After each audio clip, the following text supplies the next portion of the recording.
তো hey guys, আমি তোমাদের সাথে আজকে শেয়ার করবো একটা নতুন জায়গার ফুটেজ।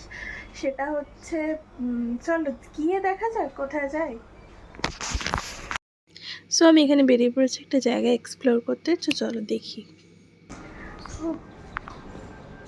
ভাইরাল এখন ইন্টারনেটে যে ভিডিওটা, সেখানেই যাচ্ছি, সেই জায়গাটাতে। তো দেখা যাক, চলো।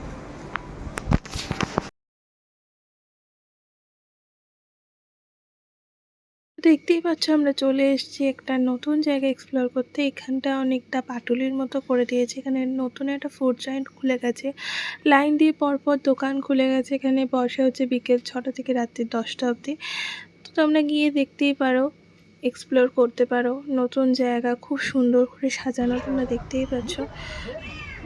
তো আড্ডা দেওয়ার জন্য বন্ধুদের সাথে খুবই ভালো। চাটা খেলে, স্ন্যাক্স খেয়ে চলে আসার মতো একটা জায়গা, খুব সুন্দর।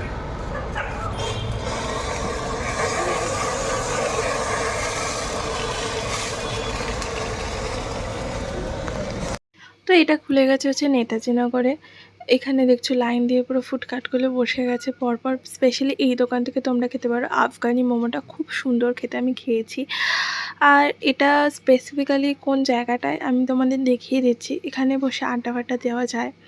আর এইদিকে দেখতে পাচ্ছ একটা ফুচকারও দোকান বসেছে। মানে প্রতিটা দোকানই তোমরা মানে খুব ভালো করে এক্সপ্লোর করতে পারবে। খুব ফিউশন ফুড পাওয়া যায় এখানে, তোমরা ট্রাই করতে পারো আর আমাকে জানাতে পারো কেমন জায়গাটা। তো এটা হচ্ছে এক্স্যাক্টলি হচ্ছে এখানে দেখো, আমি বলে দিচ্ছি।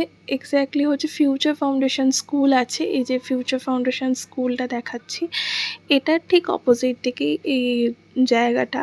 আরও ডিটেলসে যদি বলতে চাই তাহলে হচ্ছে ডান দিকে চলে যাচ্ছে, আমি যদি ফিউচার ফাউন্ডেশনের দিকে মুখ করে দাঁড়াই, ডান দিকে চলে যাচ্ছে রানীকুটি, আর বাঁ দিকে চলে যাচ্ছে টুয়ার্ডস বাসদ্রোণীর দিকে। তারই অপোজিট এটা খুলে গেছে। তোমরা নিশ্চয়ই এসে ট্রাই করতে পারো অ্যান্ড আমায় জানাতে পারো কেমন লাগলো। নতুন একটা জায়গা ট্রাই করতে গেলে এই জায়গাটা অবশ্যই চলে আসতে পারো। খুব খুব খুব পকেট ফ্রেন্ডলিও, খুব কস্টলি না। তো সবাই চলে এসো আর এনজয় করো। তো যদি আমায় রিভিউ দিতে বলো জায়গাটা কেমন, আমি বলবো যে খুবই ভালো জায়গাটা, খুব সুন্দর, সাজানো গোছানো। আর সাজানো গোছানো জিনিস কারই না পছন্দ হয়। তো আমি এখানে একাই গেছিলাম বাধ্য হয়ে, বিকজ ভিডিও করার জন্য। দিদিভাই যেতে পারেনি কারণ দিদিভাইয়ের অফিস ছিল। তো আমি গিয়েছিলাম, গিয়ে ভিডিও করে চলে এসেছি। আমার একটুও ভালো লাগছিল না একা একা যেতে। মানে আমি একা একা খুব একটা বেরোই না দিদিভাই ছাড়া, কিন্তু বাধ্য হয়ে যেতেই হয়েছিলো কারণ আমাদের দুদিন মতো ভিডিও দেওয়া হয়নি। তো গেলাম, ঘুরলাম, একটু খেলাম, চলে আসলাম। কিন্তু খুবই মনটা খারাপ লাগছিলো ওর জন্য, অফিস করছে বেচারা। যাই হোক, তো চলো দেখতে থাকো আর আমাদেরকে ফলো করতে ভুলো না।